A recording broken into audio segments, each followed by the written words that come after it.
Namaste. Welcome to the Hindu Parenting Podcast. Today we have with us Sahil Raje Shirke, a youngster from Mumbai who wears many hats. He has diverse interests ranging from geopolitics to history and from Vedanta to entrepreneurship. He has represented India at the BRICS Summit of Young Leaders and Entrepreneurs in Russia and has been the founder of startup initiatives both in the tech sector as also the social sector.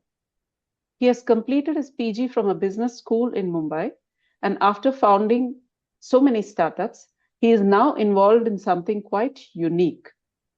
He is our guest today, and he will be talking to us about a very interesting game named Mumukshu that he has invented, which will definitely interest our audience. Namaste, Sahil, and welcome to our podcast. It is our pleasure to feature you. Namaste, ma'am. The pleasure is equally mine. I've been following your work for quite some time now, and I was really excited and was really happy that we could speak together on this and to show you about my work. So, yeah, thank you for inviting me once again. Thank you so much, Sahil, for your kind words. So, without further ado, let's dive into the conversation. Yeah. Sure. Okay, so let's start at the beginning. Though I've introduced you like a preamble, it will be good to hear from you a little bit more about who you are and how you came to this idea of Mumukshu, the game that we are here to talk about. Who was the inspiration, or who were the people who gave you the inspiration for the game, and who are the people who helped you? All these will help us, sort of place the context. So over to you, Sure. Sahil. Sure, ma'am. Thank you. To begin things off, even as a kid, I was a very avid reader, someone who was a proper bibliophile in a way. Uh, and my interest ranged from history to a lot of current affairs. And I was raised in a family which had a lot of such discussions, a lot of dharmic stuff was there. So this was something which was always, I was very curious about everything that was going on. However, for example, I read Marx when I was in eighth standard probably, but Oh, yeah, okay. yeah, yeah, Marx at in the eighth, that's quite young to start Marx. yeah. Yeah. So, since I come from a family as well, who is in a way historical in some context, so I realized for a fact how history is tampered with and manipulated, especially in Bharatiya context. So that's when I dive deep, and after a while, so although my background is from science, I did my grad in IT, post grad from a business school. No, my interest for our history, for our civilization, for culture, for dharma as a whole I was extremely curious and very passionate about it. So as you rightly mentioned, I had a couple of social ventures as well. One amongst them was something called as Bharatam Reawakening. So what Bharatam Reawakening essentially did was we had people of our age, so people from say 16 to 30, 35 age group, and we used to have discussion sessions, debate sessions about the current affairs, the so-called controversial topics. And then we used to have something like a consensus by discussing and debates. So I realized for a fact, so we did that a lot through Bharatam Reawakening in Mumbai. But I realized after a while that people usually, once they are out of that environment or out of that surroundings, they tend to forget, or Maya takes over in a way. So all that intellectual things and the corrections and everything that we discuss isn't exactly implemented. So I this was always in the back of my mind, ki how do we do something that is more long lasting, makes a better impact, and people actually do implement things, and this doesn't just turn out to be a mental gymnastics thing. So this was something that was always in the back of my mind. And post that, I had my career path. So I was a COO in a tech startup in Mumbai. Then I had my own startup. I worked abroad for a while, but this was always something which was pressing. Ki I wanted to do something for the for dharma, for the nation. And it was a unfulfilled dream. And I realized ki true, what do you say, manashanti or sukha lies when you actually work for a higher cause. So even if there was the monetary aspect of things were much better elsewhere, but this was something which actually gave me satisfaction. So I realized that what I want to do in the long run is something along these lines only. And then I again started to think and brainstorm about what can I do, something different from what I've already done, and something more long lasting and which will make an actual impact. So from our shastras only and from our itihasa, I realized ki the best form of conveying a message or to create an actual impact, sources of entertainment play a huge role. Even Ramayana and Mahabharata are in kavya form. We see mostly the history, the story of Ramayana, Mahabharata has been carried forward through generations, through Ram Leelas, and basically entertainment sources play a huge part. And these entertainment sources also play a huge part in building your personality, in your thinking patterns, building your psyche, thought process. So I realized entertainment sources में क्या कर सकते हैं? What can I do? Uh, Unfortunately, dance or singing wasn't something I was very good at, but gaming was something I realized ki it can create a huge impact. And I saw a huge scope in a way ki gaming as a soft power or as a medium, madhyam was extremely underutilized. Not just for Indian entertainment sources, but also as a source of propagating knowledge or propagating Bhartiyata. And since I come from a place, so I am from Mumbai, so we had huge number of friends who were into gaming. I saw how much the games affect your psyche and thinking patterns and the way you behave, etc. So I realized games are the perfect way to showcase all this. And secondly, I realized there is a huge vacuum in the industry, because everything that is there currently that we have, it is completely Western in nature. So that's how it began. And who was the inspiration behind it? Of course, it was my game entirely. It is dedicated to Devi Ma. So there have been, so as we discussed, I'll come to it, but uh, there have been so many things I felt it is impossible to inculcate in a game. But she was always the not just the inspiration, but also someone who has always showed me the marga. And whenever I used to feel it's not happening, she has given me the breakthrough. And of course, apart from that, my parents. So for an Indian guy who is in his late 20s, it is always very difficult to take some to do something so different and something so out of the box. That too, leaving something that is a comfortable job or a regular source of income. So 100% my inspiration and my credit or whatever that is happening, it is because of my parents as well.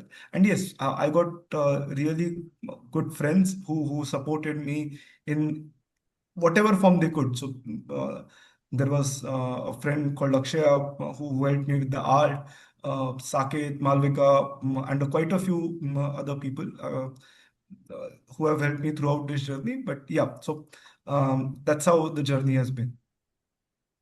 Lots of interesting things that come out, that one is you reading Marx at eighth class. That's like quite phenomenal. Eighth class. Did you understand all of Das Capital when you read it in the eighth? Not all of that, ma'am. So I read it because I used to have friends who are elder, so they were very fascinated by it, and but I did understand 40% of it, 50% of it. So I understood what he was trying to convey, how he was a people's leader, or how he wanted to uplift everyone along with everyone in the society, and so the utopian idea of Marxism, which is Yeah. essentially impossible. So yeah, I felt for that trap, but it was only for maybe 2.5 years. By the time I passed my 10th in my summer vacation, I realized how stupid it is. Okay. Okay. And the other interesting thing that I found is I like the way you spend time contemplating on, how you can help the cause of Bharatiya civilization meaningfully, by not doing what the regular person does, being in the rat race, which is also important. I'm not belittling any of their contributions. Many of us live just because all these people do their regular jobs, but you finding a niche and trying to see how you can, serve the cause, and then homing in on entertainment as the means. There I see some sort of in a way, a fellow traveler, because I also saw, I mean, I've sort of come to realize that I think the best way to propagate our culture, whatever has been transmitted to us, works best, I think, through the entertainment medium. And it's a very important observation that you made, that Ramayana, Mahabharata, they've all come down as kavya, and Ramayana has been enacted as Ram Leela, so basically as a means of entertainment. So that is something that I resonated with a lot. One question that I had, which I don't know if you would want to answer it now or later. You said that you were conducting these brainstorming sessions or these discussion sessions in your social startup. You said that people were not imbibing that. Now, there I had a question. Were you, of course, people do forget it beyond the debate session, but don't you think that some seed is left behind in their psyche, when they have discussed threadbare and looked at an issue uh, through various standpoints? Uh, don't you think that something of that is retained in their psyche, or is it all washed away? Because if you see that many of us have had sort of similar journeys. Your journey with left liberalism lasted only 2 years. Mine lasted quite a long time, beyond 2 years, mostly unconscious. Okay, so don't and I think I made my movement from that to a Sanatani mindset through reading, through watching discussions, maybe not indulging in discussions myself so much, but as a curious person trying to understand who I am. That is the way I came to it. So in that phase of discovery, I think I read, and I ingested a lot of discussions, debates, etc., to sort of concretize my idea of who I am. Um, so my question was: do you think that these kind of debates and discussions are largely irrelevant in terms of evoking some reflection or deep dive into questions of identity or questions of civilization in a person? That was my question. It's a little long-winded, but I think I needed to give the context for that. Sure, ma'am. So, the question is something which I struggled with a lot as well. And so, two of the things which I observed were people, especially in my age group, people who were back then in their 20s, even late 20s, teens. For them, it was almost very difficult for them to retain anything. But people who were genuinely, matlab, when people, little elders, people in their 30s, 40s, who were mature enough to understand the seriousness of the issue, the gravity of the problems that we are facing, they definitely retained things.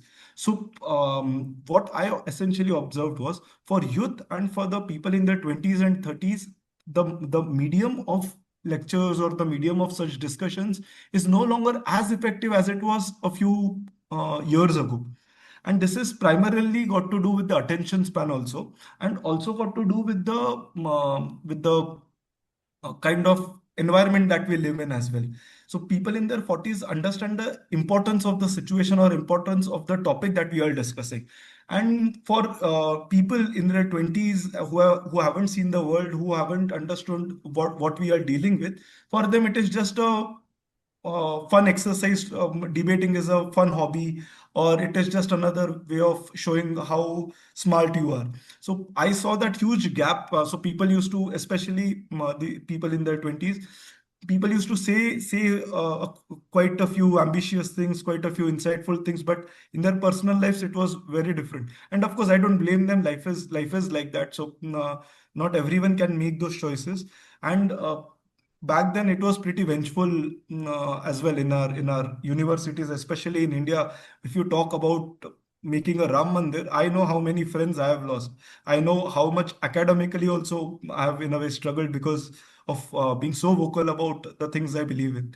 So I completely understand where they came from. So, but I realized to make a much lasting impact in a world that we live in today, the traditional ways don't do that much justice. And that is why I chose entertainment as a madhyam. But also, while choosing that, the conscious choice that I made, I realized for a fact, while studying our itihasa as well, ki for us entertainment just doesn't mean entertainment only. For us, entertainment, all our sources of entertainment, the entertainment factor was a byproduct, or it was secondary. Primary thing was, it used to spiritually elevate you. It used to make you a better person. It used to help you in some way or another in regards to your personal life as well. So take any source of Bharatiya entertainment, be it nritya, be it kavya, be it sangeet, all of them definitely entertained you, but also helped you become a better person, spiritually elevate you. So entertainment was one form of sadhana also, but it was a very deep thing which very few understood, and that is what differentiates Bharatiyata from the West, or their entertainment sources, or their way of thought. So while making Mumukshu also, this was something which was the foundation on which Mumukshu is made. Ki there should be a huge amount of value add, a huge amount of learning, and huge amount of productivity that should be involved while making it very entertaining and fun. So I hope I answered your questions. Absolutely, very nice. That was a very good insight, that the age is a very important factor in deciding if, a discussion or debate works with you, in terms of uh, influencing your thoughts and your ideas. That's very insightful. Thank you so much. So I think now let's move on to the game. I've only heard about the game, and you did a very good job of explaining it to me. You said that the game is based on the purusharthas and the ashrama system that we have. Um, can you explain how this is possible to incorporate in a game? Because these are complex concepts. So how did you incorporate these concepts into a game? Yep. Yeah, this is a very natural concern. So back when I was brainstorming, and when I discussed it with a few friends who are also well versed with all this, all of them were of the same opinion. It is too impossible. It is not even difficult. It is impossible to incorporate all this into a board game, or into a game also. So just to give you a context, so the game is about life. Okay, so if the few of us are playing, we compete against each other to live an ideal Hindu grihasti life. So while doing so, the aim is to achieve moksha, but by fulfilling your arthic and kamic desires in a dharmic righteous fashion. So the game essentially is about making the right life choices and decisions, and that's how, based upon the karmas that you do, the game decides how you fare in your life. Now, because because of the kind of people I talk with. So, for example, when I explained the game to you, or when I explained it to ma'am, I realized, so people like you understand the context and the subtle details and the thought process behind it. So I tend to elaborate and explain each and every smallest details. But when you actually start playing the game, it is not so complex. So you don't have to have a background or some kind of theoretical knowledge about what purusharthas are, what four ashramas or what pancharunas are. No, you just have to sit, you just have to understand the rules, and you have to play. And automatically, once you are playing or during the gameplay or post the gameplay, when you think about it, when you do a little bit of manana, you will automatically understand what is the thought process behind incorporating that in the game. And automatically these concepts you understand just by because you have practically lived them. The game essentially rewards you to live your life as per purusharthas. So when it rewards you, you automatically do that. And when you automatically practically use all these things, isn't a difficult part. If we go the other way around, you only tell them about theory, it becomes very difficult for them to understand it fully and especially to incorporate, because theoretical knowledge is very limited. The grasping power of general masses, it is very difficult.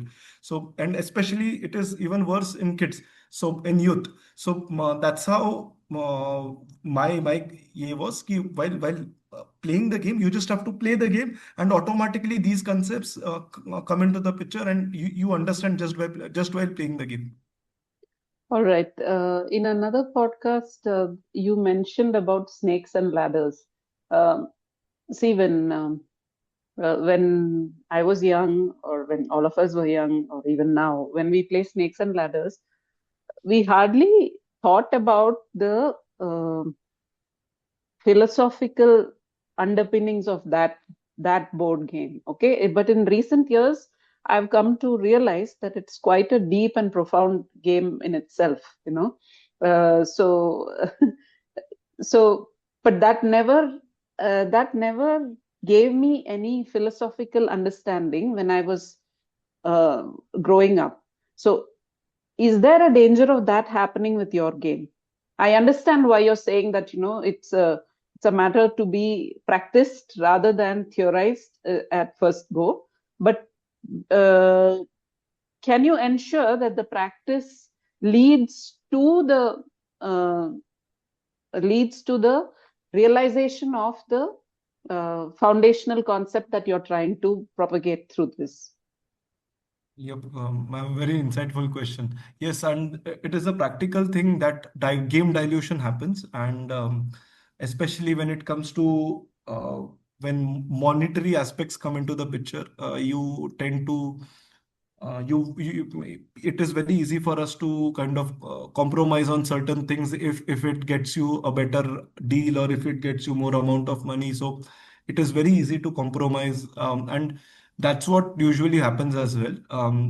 And when it comes to snakes and ladders, yes, the game was extremely insightful, something every kid you can learn from just by playing that simple game.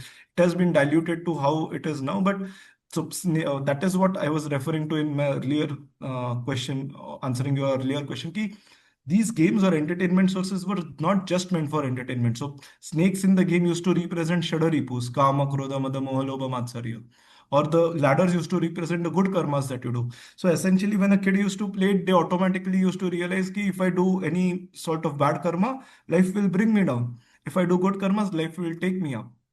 So that is the kind of impact the game had.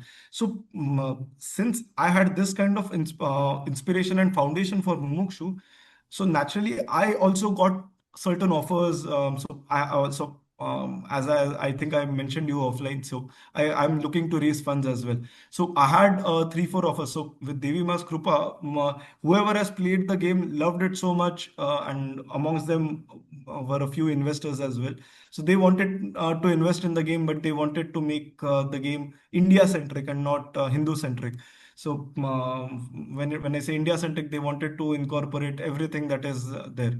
So the secular aspects, the pseudo secular aspects, to be very honest with you. Blunt. And Mm. so that way I didn't want to compromise on the soul of the game. So that's what I was trying to explain it to them. And that was a very conscious decision ki, although the my journey to of making Mumukshu would have been very easy, but I chose to do it through the hard way of self-sustaining and bootstrapping the entire effort. But yeah, so that is a very big fear I also have. I don't want to compromise on the soul of it just to sell a few things, or just to get some other additional benefit. But yes, I'm always open to changes. I'm always open to feedback. I'm always open to suggestions, new suggestions. I'm not the most intelligent person out there. So definitely people who have more experience, who understand these things better, they give me a better suggestion or better insight. I'm always ready to incorporate it. But yes, for me, I don't want to compromise on the soul of the game, what it essentially represents.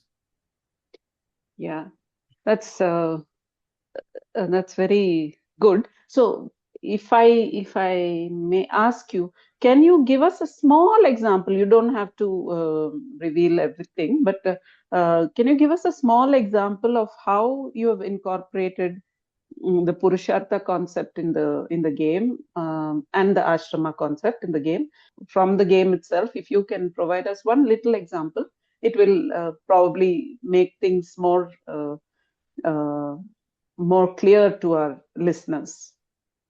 Sure. So the game essentially is, there are two versions of the game. Okay. So in Mhm. the shorter version, you start with you choose an Ishta Devta. So there are three Ishta Devtas. There is Shivji, Vishnuji, and Devi Ma. Okay. And you choose a profession. The professions are based on Upavedas. So you choose all that, and you directly begin with grihasta ashram. That is where the core of the game is. So the game essentially is about living an ideal Hindu grihastha life, right? So since the game is about grihastha ashram and vanaprastha ashram, if you are able to live your grihastha life properly, if you fulfill all your duties and responsibilities, which we call as mandatory objective in the game, and these mandatory objectives are inspired from the concept of pancharona. So when you are able to do all this, only then you are eligible to enter sannyas ashram. So through that you essentially very subtly you try to make the player understand that there are certain things in life that you have to do, which are considered as your dharma as well. Dharma as a various types of things one can learn just by playing the game. So your dharma as a householder, your dharma as a grihasthi, your dharma as a parent, your dharma as a child of your parents, your dharma as a citizen of a country, your dharma as a member of the society, your dharma as the son of Bharat Mata. All of these are incorporated in the game, and the objectives or the karma that you have to do by balancing all these five. So as I said, the game is about living an ideal life. So when you ask me what is ideal, so there are five things essentially in it. So balancing all these fives is critical to playing a good game. First is your personal goals and ambitions. Okay. Mhm. Then it is your familial responsibilities. Then your personal spiritual journey. Fourth is your contribution to the society you live in. And fifth is your responsibility towards dharma and civilization as a whole. Mhm. So by doing this, you live a better life. And while doing this, also automatically the kama aspect of purushartha, the artha aspect of purushartha gets covered, and you do all that to achieve moksha. But you do all this in a righteous, dharmic fashion. Only then you will be rewarded with moksha. Okay. Are you able to Yeah. understand? So Yeah. Yeah. it, Got that. it is a bit subtle. It is a bit subtle. So the game, that is precisely why it is there for 13 or 14 plus age group, because since not because of the subtle aspects of the game, but because the game is essentially about living your life. So it might be a little difficult for kids younger than that, but all of this is essentially a lot of it gets covered throughout the game. Okay. I was just going to ask you, so what age group does your game target? So you answered that partially, Yes. So if I go back to what you were saying, you Mhm. have not dealt with the brahmacharya ashrama in the uh, ashrama system, right? You start from the grihasta ashrama. So even a child of 13, 14 is still in the brahmacharya ashrama. How do you pitch the grihasta ashrama to a child of this age? No, do they know responsibilities that come with your stage in life of uh, being that of a householder? No, so how do you explain all this to a 13, 14-year old in terms that they can understand? Perfect. So, ma'am, there are two, as I said, there are two versions of the game. The shorter version doesn't have Brahmacharya Ashram because the game, so we have to take the duration of the game also into consideration. However, the second version does have Brahmacharya Ashram also. So you properly go through all four ashrams. So, yeah, and now answering the second part of your question. So, when a kid actually plays it, the idea is not to teach them all this. Okay, when they play the game, they play it just for the fun or the entertainment part of it, Right, but right. automatically they get introduced to all these things. So what essentially Mumukshu does is it plants certain seeds in your brain, and Okay. based on your prarabdha, based on your inclination and interest, it sprouts. However, when you ask me how will a child understand and make life decisions, so these childs we in a way underestimate the thinking capacity and the grasping capacity of a child. So I've tested the game thoroughly in around 10 cities of Bharat, with more than 380 people now, and a lot of them were these age group kids. And trust me when I say this, ma'am, the kids observe a lot, and they observe us not by the words that we speak, by our actions. So when they see their parents, how they take decisions and or what they do, that is how their thinking patterns also are affected, and that is how the game in-game decisions also that they take are based upon all that as well. So kids definitely, regardless of the age, when I say that 13, 14 plus, who have a little bit of understanding about life, uh, can play the game, do understand the game, and definitely play the game really well as compared to say people in their 30s also. So one of the so I've played the game multiple times with kids of these age, and trust me when I say this, they are really competitive and they play the game really well. So maybe it is from the perspective that they want to win, or they want to prove, or they want to show how smart they are. But even if that's the case, they actually make the right choices, the right decision, and they are really they play the game really well as compared to others. So even if theoretically they don't understand each and everything that we want to tell them, but they at least get a good introduction to it, and we are able to plant some seeds into their brain. So typically, how long does the shorter version run a game last, and how long does the longer version last? So the shorter version, ma'am, it goes for somewhere around 90 odd minutes, and the Oh, longer okay, version, yeah, the longer version is for around 2.5 hours. okay. Oh, those are, that means it's a pretty. Even the shorter version is not like it gets over in half an hour or something like that. So 90 minutes Not at all, is ma'am. a Yeah. okay. So So I I'll guess tell you. the So yeah. just to make a small point. So just to tell you, so the game was made for even 7, 8 people could have played. So I had to change everything because people were thinking a lot, and the duration of it was getting too extended. So since there is a immense amount of thinking and planning and strategy involved, so I had to reduce it down to 4 players. So the 90 minutes and all is precisely because of that, because people think a lot, and the game demands your attention, demands your proper focus. So it's not a game which you can play at say 3 a.m. at night, like say Ludo or Snakes and Ladders.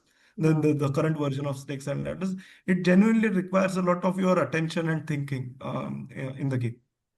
Uh, okay, Sahil. So you you said that you found that. the kids were probably thinking harder and you know playing the game better than even people adults per se. uh, so are you then saying that that sort of validates your point that the game is embedding the kind of thinking that you were wanting people to go back with when you started your discussion and debates in your social startup, as a discussion forum? Uh, is it is it actually translating into that? Is it creating a difference in these children? If so, have you been able to check anything out? Maybe testing a student, I won't say student, but well, young adults thought or idea regarding something before he or she played the game, and then after he or she played the game. Have you seen any difference? I mean, or have you even Exactly. tested it? Uh, Exactly, ma'am. Thank you for asking this question.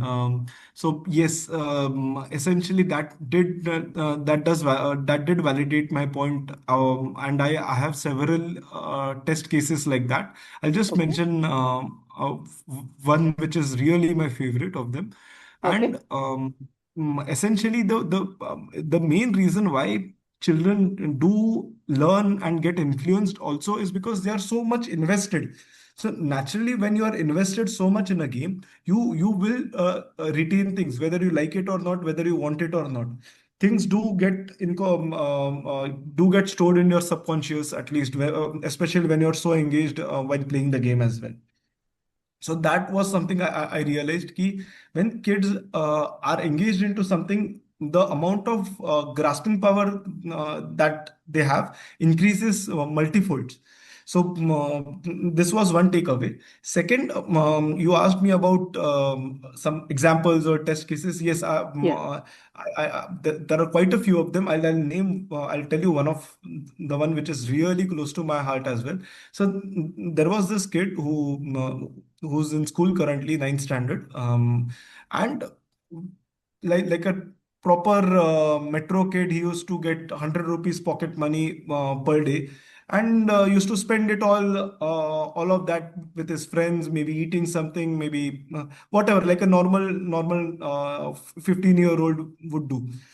yeah, But post playing the game, so this is something even his parents didn't know. This is something he's been doing. So after playing the game, he only used to spend 60 or 70 odd rupees after playing the game. okay, And yeah, 30 rupees, 30, 35, 40 rupees he used to save every day till about 2 to 3 weeks. okay, And at the end of the after a couple of weeks, what he did was he did a food donation in near one of the temples for the underprivileged, for the poor people over there. And when his mom told me, she was literally in tears. Ki this was something, because of you and your game, this happened. We never knew this side of our child. So really and this lovely. happened. Yes, and that was something which really touched my heart as well, because it was because this is one of the key objectives in the game as well. You do a food donation camp for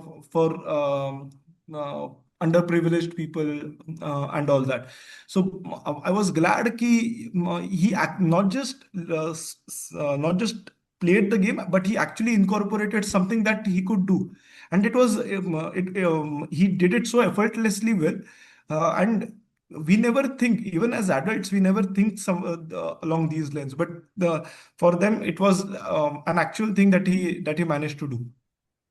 That's really heartening to know, So your your idea, your thought behind inventing the game is validated by this. I think what can be more satisfying than that? No, really. So Exactly, exactly. yeah, yeah. So okay, there is one more thing that was a concern. Uh, I guess with all this talk, we understand that perhaps the way you've gone about making this a game, it's not preachy. But since we are talking about such profound concepts. I mean, at least that's the foundation on which the game is built. There is a danger, uh, that we could become preachy about what we are trying to propagate. Has there been any feedback uh, like that? Because we are talking about morality, righteousness, no? So has there been any feedback, or has it all been as you wanted, incorporated naturally? And what is have you been able to sidestep this tricky issue? So yeah, yeah, that's a very valid question, very valid concern. There are two aspects to this. Kids who have played the game, I don't ever go into such details. So only when I feel ki the person who's listening or the person who I am discussing the details with understands and grasps the complexities of dharma, who understands subtle aspects of dharma, I only talk with them. So I know the kind of audiences you have. I know they understand everything, and that is why I discuss these things at length. However, when it is kids, I don't talk about this at all. It is just come, play, see the rules, and the rules aren't that difficult as well.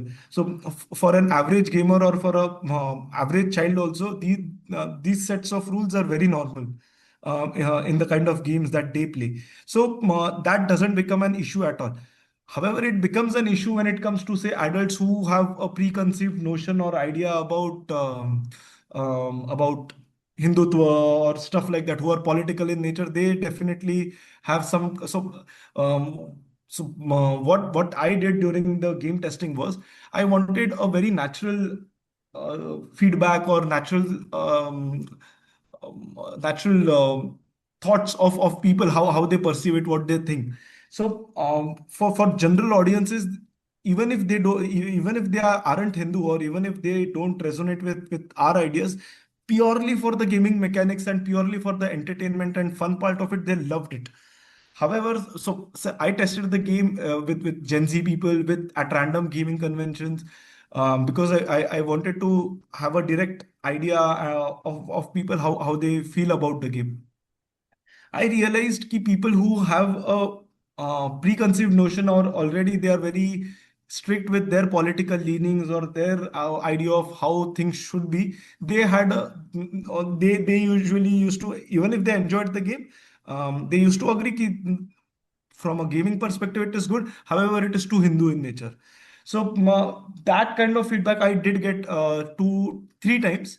But apart from that, nothing at all. But this was something I expected when I tested it with random audiences, that not everyone has the depth to understand the reason why we are doing this, and the complexity behind these topics. These are not easy topics to grasp. It is not everyone's cup of tea.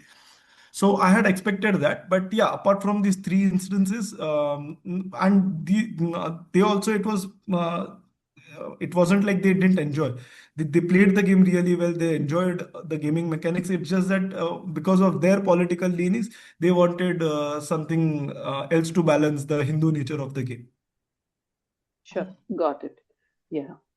So you so far we've been talking about the game, and you've always referred to it as a board game. So I assume that it is a physical board game, that one has to sit around something. There is a property, it has physical.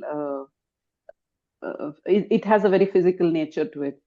But in a digital world, uh, why have you chosen a board game to start with? Yes. So yeah, that's a very fair question. So I have been referring to Mumukshu as a board game, yeah, but Mumukshu isn't just a board game. So for the first version that we are launching, the upcoming version, it is definitely in a board game format. However, there will be two more versions to it. The next would be digital, and the one after that would be in VR, virtual reality. So these are the three forms as of now that we have thought about. And yeah, as you said, so usually in a world where digital games and we are so digital in nature, everything is on screen. It was surprising to a few friends also of mine who told me that I should be preferring digital format first. So there were two, three main reasons to it. So I saw, realized that 50% of our audiences, that is the females, they are not much into digital gaming as compared to male ones. That I is didn't correct. want, yeah, I didn't want something that will alienate half of our people. Secondly, Okay. digital gaming is also more popular amongst a certain age group of say 13 to 22. Again, Mm-hmm. it alienates a lot of other peoples as well. So I wanted a medium which is all encompassing, which includes everyone and which takes together everyone. That is how the maximum amount of impact it will create. And board gaming was something which ticked all these boxes. It doesn't have a age problem, it doesn't have a gender thing associated with it. So I felt it is the right right medium to take the game forward. And thirdly, as I said, I spoke to a lot of educate people in this education sector, deans, principals, teachers, parents. And one thing I got to know from them, and they told me it is like a pandemic. It is so serious, the issue, and that is of screen time. People are having, and not just children or youth, even people in general are having a screen time of an average on around 12 to 13 hours. It is mad. It is crazy. So in a world like this, we need such endeavors which will take our attention away from the screen at least for a while. Yeah. So that was also one of the initial thoughts that I should be starting with a board game, and even and something else also was a very important factor. So board gaming culture is huge in the West, especially in Europe, in Americas, in even in China, Japan, South Korea. However, the origins of board games are from Bharat. Even if Mm. currently it is not as big as it used to be, the origins of board gaming are from Bharat. People don't know, so people only know about chess. Chaturanga came from Bharat, or snakes and ladders, Ludo. However, even before that, board gaming was a very integral part of Bharatiya lifestyle. We have seen the example in Mahabharata. However, we Correct. have examples even before that. Mm. You can say the first people who played a board game are the most famous people that we know, and that is Shivji and Ma Parvati. So we have a Jyotirlinga called Krishneshwar in Maharashtra. It's near Chhatrapati Sambhajinagar, near Ellora Caves. We have a sculpture of Shivji and Ma Parvati playing Mm. a board game.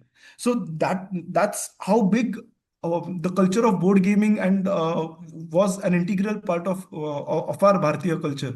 And it's unfortunate that we have completely forgotten all that. And whatever games that we have currently, 95% of them are Western in nature. And even if they are made of by Indian creators, their inspiration is Western ideas and Western culture and everything. So that's what was a big part of how Mumukshu is made, and what was the thinking behind Mumukshu, and why the first format that I come out with was the board game. Clearly, a lot of thinking and a lot of contemplation has gone into your project, and I'm really impressed with it. So, how and where can one access this board game? Is it available in the market? What's your means of getting it across to people? And I mean, I don't. If you're not comfortable, don't want you to talk about the price. But is it in the affordable range? Is it a little premium sort of game? If you can shed some light on that, that'll be good. And we'll also put up all these details in the post that we do on Substack, So all your details will be along with the podcast. We'll put up all your details in the post. Yeah. So yeah, please Sure, go. ma'am. Yeah. Yeah. So Yeah, answering your first question. So the game, so all the board games that we have, they are usually so the Western board games that we have, they are in INR, that is, they are priced at somewhere around 5,000 upwards. So one of the most famous games, that is, say, Brass Birmingham or games like that, they are sold at around 8,900 here in India. The original ones, of course, not the counterfeit ones. So board games are generally a bit premium as compared to the normal games that we play, especially games like these, which are very complex in nature, which have a huge thought process behind it. And Mumukshu is 10 steps ahead of the board games that we have currently in the market in terms of not just entertainment and the uniqueness it brings, but also in terms of pure value addition and productivity. A game like Mumukshu, you can't classify it just as entertainment. It is pure edutainment in its sense. In fact, it is more education than entertainment. But that education comes through the back door. No Yeah. one, you don't realize ki you are being educated, or you are learning things, or that knowledge is such an integral part of it. So yes, it is slightly premium, especially as compared to the Bharatiya standards, but very normal as compared to the regular board gaming standards. In fact, little less than these super premium board games like the one I mentioned. And what was the earlier question, ma'am, you asked Mm. before the I said, pricing? where can we buy this? Ha ha ha. Sorry. Yeah, yeah. Thank you. So, so the game hasn't been fully launched yet. So, in the game as well, there are around 9 art styles that we are working on. 9 Bharatiya art styles, right from Madhubani of Bihar to mural style of Kerala, Pattachitra of Odisha, Varli of Maharashtra. So, there are 9 to 10 different art styles that we are working upon. As I said, Mumukshu is literally the ultimate representation of Bharatiya soft power or Bharatiya culture as a whole. So the art is taking a bit of time. And so along with the game, we are also giving a book away. The book will contain a lot of information about every small thing that is a part of the game. So someone apart from the game also, they want to learn about what all has gone into the game, they can always refer to the book. So Okay. these two things are taking a bit of time. So the game is not fully launched yet. It will take a month or so for us to properly enter the market, especially in the West. In India, it will take around 3 to 4 weeks. And yeah, so that's where things are. We are trying to do it as early as possible, but it's just that since the entire thing is bootstrapped and I don't have as a staff or people working on it. I have a few friends and who are working on the art. So I've outsourced the art part of it, but everything else I have to do everything alone. So I really lack the bandwidth to do it as early as it should be done. So that's why the delay. But it will be released very soon, and yeah, hopefully ASAP. Yeah. So are you planning a formal release with some event, or how will someone know? And where will it be available? Do you have a website? Will you be putting it up on the website? How will someone know that it's released? Yeah, yeah, yeah. Yes, so we will have a online presence soon. We have launched our Instagram page on the occasion of Ganesh Janma, that is Magi Ganesh, which is today, essentially on the day Okay. that we are recording. Oh, that's So nice. That's, yeah. I hope, quite auspicious. So I Yeah, wish yeah, you all it the is best with indeed an that. auspicious day.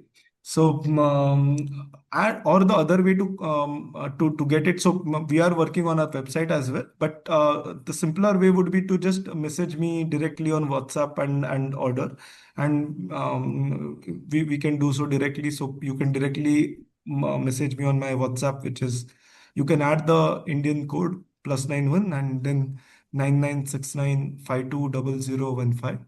So yeah, you can directly message and order the game, and that's the easier way, I guess. So are So you yeah. taking pre-orders now? Yes, pre-orders, we will be starting very soon. if it's something that you want to pre-order, so we are planning that the first 108 people who pre-order, or the first 108 people would get something special. So yes, pre-orders would be starting very soon. It's just that people who are interested also, so you can always message me and book your place for pre-orders as well. So you can Okay, even for pre-ordering, you can always be a part of the first 108 people by just registering your name or your formal request that you want to have the game. sure. So, I think we're coming to the close. I wanted to ask you, what is the necessity and the importance that you see behind endeavors like Mumukshu? Yes.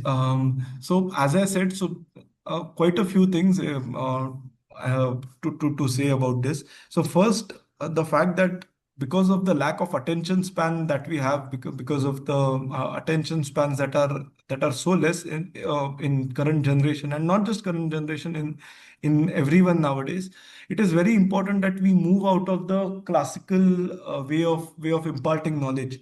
It is not as successful as it once was. So we ought to look at other ways and other madhyams of communicating and imparting knowledge as well. And gamification is one of the most important things that is so underutilized and that can be so influential in this journey. It's something that we should always consider. So that is one of the essential things I feel. Second is that we can't stop people from playing games. Okay, we can't say, don't play games, or if you try to tell this to your kids, because most of the games that we have, they are western in nature, they are too violent or too obscene. We see, especially in the US, the kind of games that they play result in the behaviors that they do, the mass shootings and all that we see. It is a result of the kind of entertainment sources that are there, and there are several research papers which prove how the games that they play affect their psyche as well. So you can't stop kids from all that just because it is. But what we can do is essentially give them games which serve our cause, but help them with their entertainment as well. So we can, you can't stop them from having their favorite food, but we can put the right kind of ingredients in the food that they want to eat. Okay, so that's what essentially Mumukshu is, and that's what essentially Mumukshu does. So this kind of investments, games aren't looked at upon like an investment, but Mumukshu is genuinely an exception to this rule, and we ought to change ourselves and as per the current needs and as per the current times, and we need to support endeavors like Mumukshu to take things forward. And you know, if we ask one single thing because of which dharma is sustained for 10 thousands of years, okay, one thing, and that one thing is adapting. We have Mm, always adapted to the problem, we have always adapted to the challenges around us. mm. So adapting is very key, and that's what essentially Mumukshu is, and that's what Mumukshu does. Since we are a parenting podcast and you Uh, as a youngster in our community, is there any message that you would like to give to the parents and to your peers? um, Not much, but a couple of things. As I said, ki please realize ki you can't make kids think the way you want to, and you can't imbibe your sanskars or the way you want just by we because of the world that we live in. It is difficult to do it the way you have been taught to. So especially considering the challenges and the changes in the world that we are in, madhyams like these are very important, which are in the way the children want, but they teach exactly what you want. So we have to adapt and we have to change as per time. So this is something I would really like to tell a parent, and to invest in such endeavors. And to my peers as well, that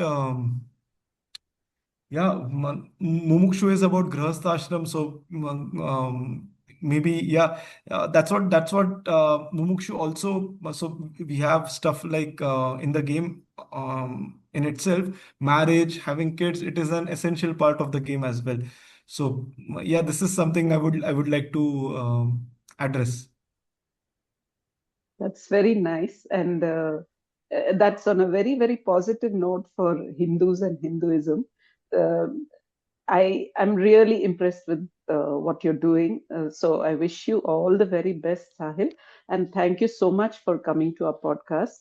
Uh, wish you all success with Mumukshu and all future endeavors. I think you would be sort of role model for the young Hindus coming up in the coming generations. So we have a lot of positivity in you and good things to go forward with. So thank you so much and all the very best once again.